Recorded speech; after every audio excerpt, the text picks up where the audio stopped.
Hello and welcome to CNBC-TV18. We're joining you from Goa, where Royal Enfield is celebrating Motoverse. At Motoverse this year, they have unveiled 4 new motorcycles, the Bullet 650 and also the electric Flying Flea Scrambler Edition. The company's had a very strong and record second quarter. To know more about Royal Enfield's strategy going ahead, we will be joined by Eicher Motors Managing Director and Royal Enfield CEO B Govindarajan. Govind is here with us. Hi, Govind. Good to see you. I'm glad we could do this. Pleasure meeting you. And looking forward to chatting with you. Welcome to Goa. Welcome to Motoverse, Royal Enfield's annual motorcycling festival. Parikshit, I suggest before we start, why don't we take a spin? It's a motorcycling company. I'm sure you'll enjoy. Why not? I see you've got 2 motorcycles already. Yeah, Goan Classic and your Meteor 350. I'm sure you can choose any motorcycle which you are comfortable with. We'll just go for a spin and then we'll come back and start talking about it. I think great idea. I'll choose the Cruiser. Let's get ready. Let's put our jackets on. We'll take a quick spin and come back. Come. All right, let's start. Stop.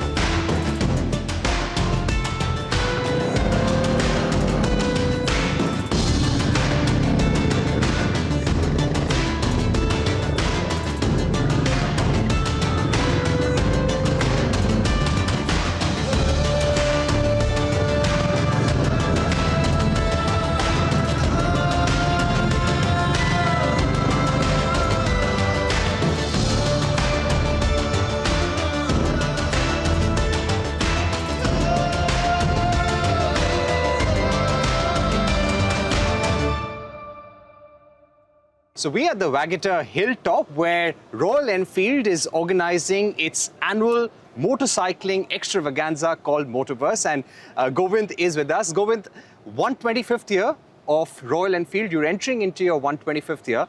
Could you give us a sense of the vision going forward? See, Royal Enfield is the oldest motorcycle brand in continuous production for the past 125 years. Very few brands can actually climb. Over this 125 years, this brand has gone through a lot of challenges, some seminal moments, but yet it withstood all the storm and became very successful. Primarily, we started making motorcycles in the middleweight segment. That's what the focus is. As an organization, we had a choice at a point of time what sort of a motorcycle we have to make. We took a decision and we said that less is more. We won't do too many things. We will focus on middleweight. And continuously we have been doing it. So at a point of time we were making 4,000 motorcycles per month. Currently we make almost 4,000 motorcycles per day. And last year we crossed about 1 million motorcycles. So that has been a success story for Royal Enfield. What is that? It's built based on what? It's built based on our understanding with the community and ride with the community. We are riders, myself, Siddharth, we all ride, and our top management ride. So we ride with the community, learn from them, come back, go to the drawing board, design the motorcycles, make the motorcycles, ride, test it, take it back to the community. That's what it is. In fact, the Motoverse is our annual motorcycling festival. We do every year. In fact, this year we had, if I'm right, about 35,000 plus footfall. And this is a place where we celebrate motorcycles, customs, art, music. That's why every year we make it bigger, better. So that's the Royal Enfield as the DNA. From here, what do we see? We do see the motorcycling culture, which is getting built, and we are an evangelist in a way. We want the motorcycling culture to spread across the globe. In India, in fact, we have been very successful, and we hold a market share of almost about 89% in the middleweight.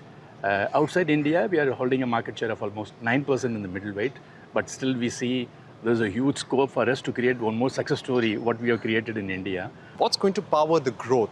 What's going to be the goal for the next 10 years? What would that be? In my understanding, Parikshit, I think motorcycling as a culture, it is growing. And the motorcycle which lends itself for a particular usage, for us, it is all about the motorcycle as an ally for the rider, and it is a self-expression. That's continuing. And as of now, I do see the motorcycle industry will continue to grow in the near future. Currently, it is growing almost about some 7-8%. In fact, we have been growing. Even last quarter, we grew almost about 45% compared to last year. And in the whole H1 level, we grew almost about 27%. So our growth also has been good. And I do see the growth momentum will continue. But the powertrain may change. Technology disruptions are taking place. Consumer preferences are taking place. The preferences can be on the technology of the powertrain or the way the retail takes place. So as an organization, we are always proud to say we are a 125-year-old startup mentality company. And we are very agile. We enjoy that because fundamentally we feel, we have to continuously improve. And as an organization, we won't mind in doing pilot, failing, and then going back, correcting it. That's what we are. We don't have anything solid to say we are a corporate. We won't do it. We are not that type. We would like to be a company which is very agile, listen to the community, understand what the community wants, and be part of them and provide solution to what exactly they're looking for. What about bigger bikes? Is Royal Enfield ready to bring out those bigger high-capacity bikes like the likes of Harley-Davidson, BMWs, Triumphs have in global markets, 800, 1000cc motorcycles? If I had to put myself as a rider, I would like to be looking at the higher cc motorcycles. The era is slightly going off. I don't think people are really enjoying. If given a chance, even I won't enjoy that sort of a bigger motorcycles. And I want a motorcycle which has to be interacting with me. And I control the motorcycle and I enjoy the motorcycle. And that's why we said middleweight, Parikshit, is what we will focus as a company. And the middleweight, our definition is 250cc to 750cc motorcycle. And currently we have 350cc, 450cc, 650cc platform. And I do believe strongly that even this market can grow because premiumization in India is the thing. And we are by far the motorcycles which is very accessible price point which we have brought in, and gorgeous looking motorcycles, and everybody is loving. And I do see there is a good growth even in this platform which we can bring in for future. So are you giving us a hint that maybe a 700 or a 750cc motorcycle soon? Is that something that is being worked upon? Our focus is as a middleweight is 250cc to 750cc. I'm sure I will not be in a position to tell you exactly what well and all. But, we always look at adjacencies and the middleweight focus. And why are we making it? As I mentioned, 250cc to 750cc, that's the focus. Currently, the focus, because we do feel there is a good market for 350cc, 450cc, and 650cc. And as I mentioned, our market share is about 89% in India. And yet our market share is only about 9%, 8.5%, 9% outside India. So there's a huge scope even to grow this. But we never say never. So we always look at adjacencies opportunities. I want to ask you about the quarter gone by. A record quarter on the back of GST reductions and a strong festive demand as well.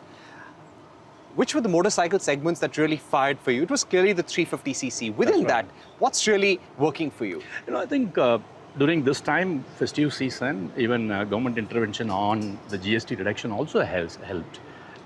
Because less than 350cc, the rate reduction has really helped. That's a good move by the government and we welcomed it. At the 350cc level, all our products, in fact, we came out with a variant in Hunter and in the Guerrilla 450. And Meteor, we launched the series of products, new color variants. And we also kickstarted our classic campaign. So during this window, that's about 33 days festive window, if I had to tell you, we grew by almost 50% compared to last year festive window of 33 days. And in the quarter, we grew by almost about 41%. Primarily because of both ways. There is GST reduction and also a festive thing and our interventions in this. It's been a wonderful quarter for us as an organization. And it is continuing. The inquiries are continuing and the demand is continuing. It's a good sign. In fact, so that now our production have to ramp up and capacity has to come up. That's the deep discussions which are going on now. Right. To give us a sense of what's the capacity at which you're working right now, or what you were working with in the quarter gone by, and what's the ramp-up plan? So we have 3 manufacturing plants at Chennai now, and one at Oragadam, one at Vallam, and one at Cheyyar. The Cheyyar plant is primarily catering to both the plants, Oragadam and Vallam, as a support plant. These are the world-class manufacturing facilities which we have set up. These 2 plants, the combined capacity is almost about 1.2 million per annum. Is not what we started off with interventions, automations, and all those things, we racked it up to almost about 1.34. But we have gone ahead with modules because as are modules, so we crack the code of how do we make modules and enhance the capacity rather than putting heavy capex into this. And we will be working on building it almost about 1.5 million capacity, which is good for our near growth. By when? It'll kick on from coming year, first quarter onwards. Has some product planning been put on hold as a result of these GST Royal changes? Enfield, no, we haven't put anything on hold. As I mentioned, we are a long-term ambitious company. We don't look at anything short-term, and we have charted our own plan for next 5 years, what are all the pipelines. If I have to tell you, yeah, maybe because of the GST, are we taking time to reflect? Is there something which we have to do for the domestic market? Of course, yes. But we won't do any knee-jerk reaction. All our product pipeline work, which is continuing, and because we also cater to 65 plus countries outside India, where the 450cc and 650cc's are on need by the consumers. So our progress on all those product pipeline and the new product will continue. But I have to equally tell you, because of the scale, it actually deters any organization to put more money into R&D for future. Because if the scale is not there, then one will look at where is an ROI, how do I do that? So that's where we are requesting the government to consider, if in case there is one equal GST of about 18%, even for more than 350cc, it will really help to get good scale, thereby keep the cost down and take it to the international market at an accessible price point for more people to buy. Overall, you feel that this is something that could impact the growth of the company? No, I don't anticipate because our 350cc, as I mentioned, it's growing, and we have a lot of new variants, products which are going to come out of that platform also. Right. So to that extent, I'm optimistic about the growth of Royal Enfield. I have to take a short commercial break here, but don't go anywhere. We'll be right back, and we will be speaking to B Govindarajan, the CEO of Royal Enfield, about the electric push by Royal Enfield.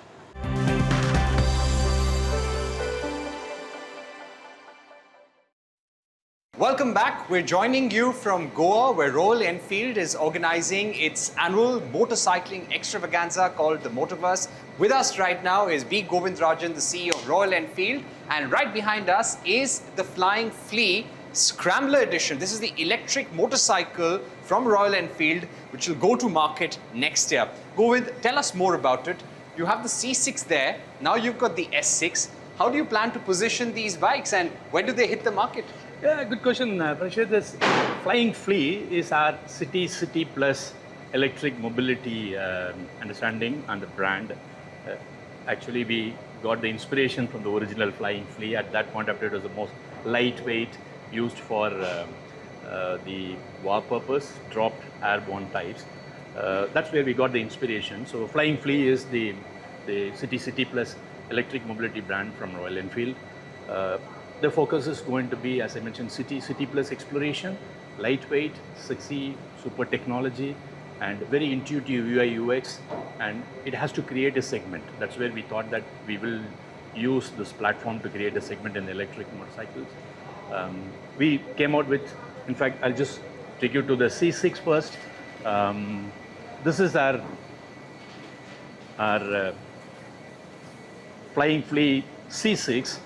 You'll see the girder forks and the lightings, all those things is classic looking and easy to ride, and all premium materials which we will use, and even the dial, which is round in shape. So you'll see a lot of classic thing which will be there in this.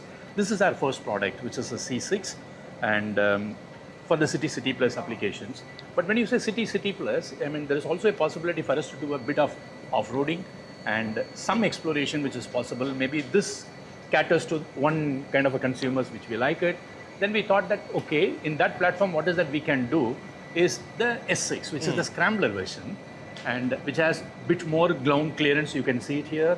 Yeah. So it'll be easy for that. I'll let you show this motorcycle to us. Yeah, so this is the bit more ground clearance which are there, and a tire which is, I mean, the seat which is actually given as the rally type. Easy for going back and then doing it. The ergonomic positions are properly done for this, and the wheelbase and wheel sizes, and with the intuitive UI UX and all those things. And we felt that this is another motorcycle which has a huge potential. So currently our focus is on taking to the market both C6 first and S6 subsequently. May not be coming together, but there will be a gap. But C6 to S6 within, say, about 4 to 6 months gap, both the products will be available in the market. So, will the launch first be in global markets, then India? We're just thinking about the strategy of go-to-market. Currently, the thought process which is coming up is probably in India first and followed by Europe within a short window. Will this be the most expensive motorcycle in your segment? Will it be within the same range? Will it be on the lines of the twins? How would it be? Look, I think the fundamental philosophy of Royal Enfield in the pricing is not, it's cost plus profit. That's not what we look at. We always look at a value proposition for the consumers, and we want to create this segment, and nothing is available in the electric world as of now like this. That's why we chose the C6 and then S6 to take it to the market. And one DNA of Royal Enfield, we always look at pricing is it has to be most accessible and create a market. So we will be at the most accessible price point for the consumers to see. That's a value for money that I can't deny like that. That will be that. How much you've invested in developing these motorcycles till now? Yeah. So once we thought Flying Flea is our electric city plus urban mobility brand, we started first getting the team together. We have almost about 400 people as of now who are working exclusively into the electric field. In fact, already we have about 40 patents which we have filed. At a capex level, we have a lab which is set up at our Vallam facility. Almost about 120 crores we have set up for the electric lab. It is a product development lab. And the total capex so far, we have done almost about 400 crores. And we have applied for PLI and along with the VECV together for the mega PLI application. And we are set well for the capex. And we also set up a line which can cater almost about 1.5 lakh capacity for both these products at our Vallam facility. So those lines are also ready now. So what is the initial offtake that you expect or capacity that you have in mind for these motorcycles? It's a new segment and it is not available. It's on our shoulder to create this. It will be a slow start, but I'm confident the kind of a response which we are getting it currently when we are showcasing the product, we will have a graph going up north slowly. That's Royal Enfield DNA also. We don't do anything immediate. We are a long-term ambitious company. We would like to grow the market over the period of time. That's all we have done in Royal Enfield, even in India for our growth. And our confidence as a team is that we will grow the segment over the period of time. So it's not a sprint, it's a marathon, but we are prepared for it.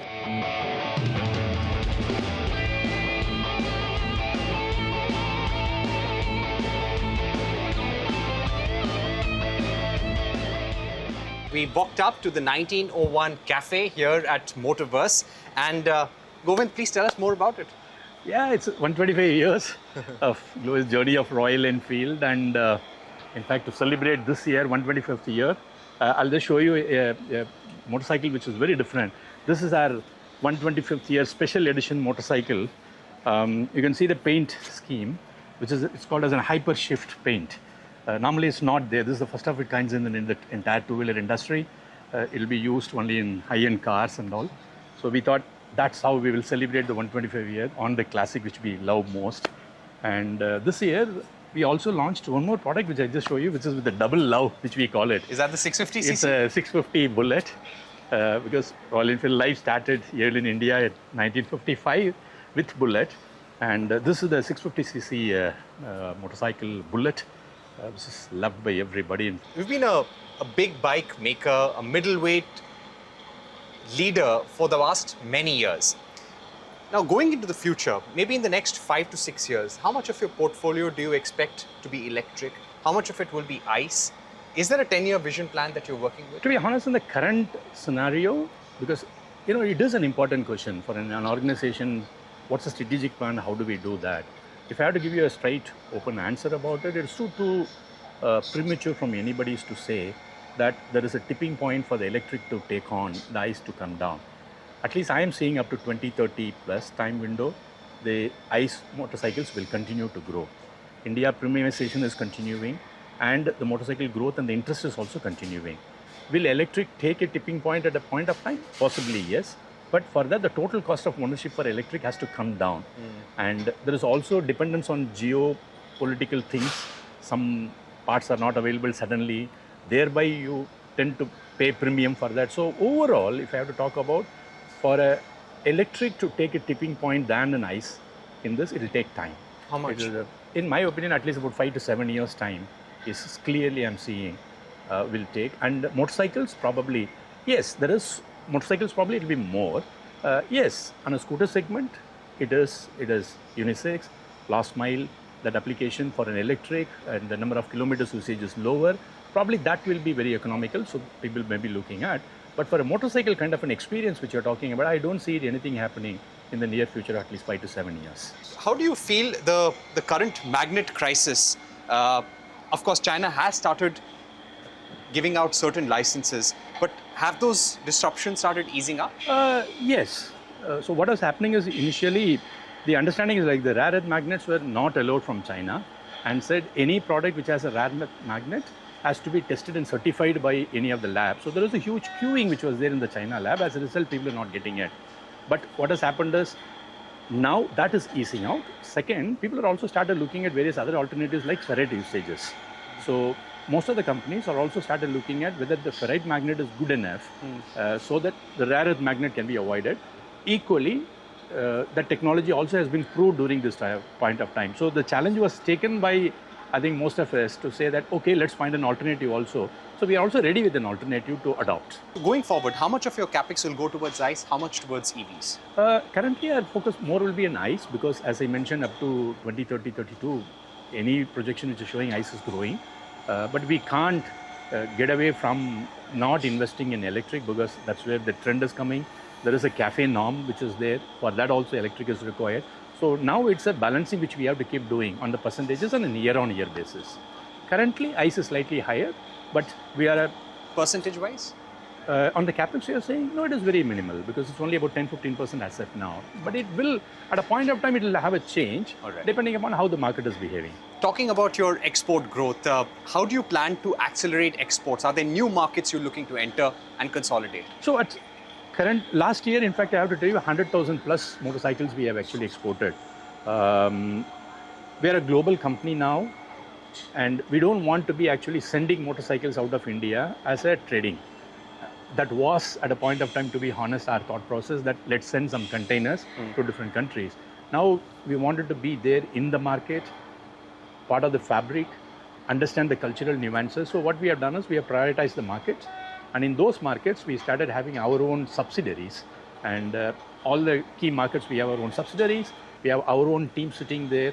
And we are having a riding club which is coming up. And we have about 6 CKD plants which we have come up with. In all those markets, slowly we are gaining the market share.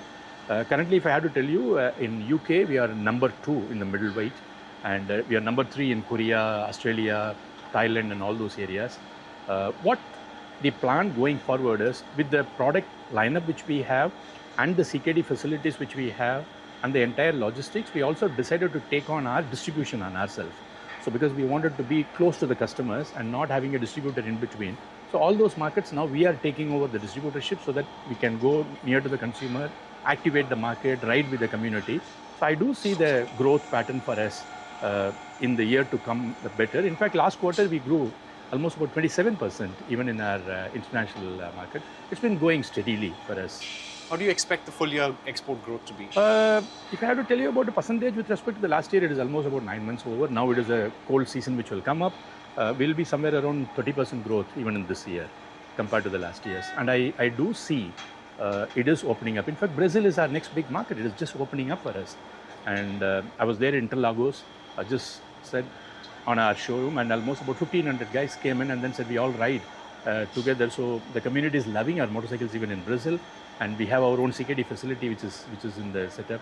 So that's a big market which we are really looking at, that it will cater more volume to us in future. All right.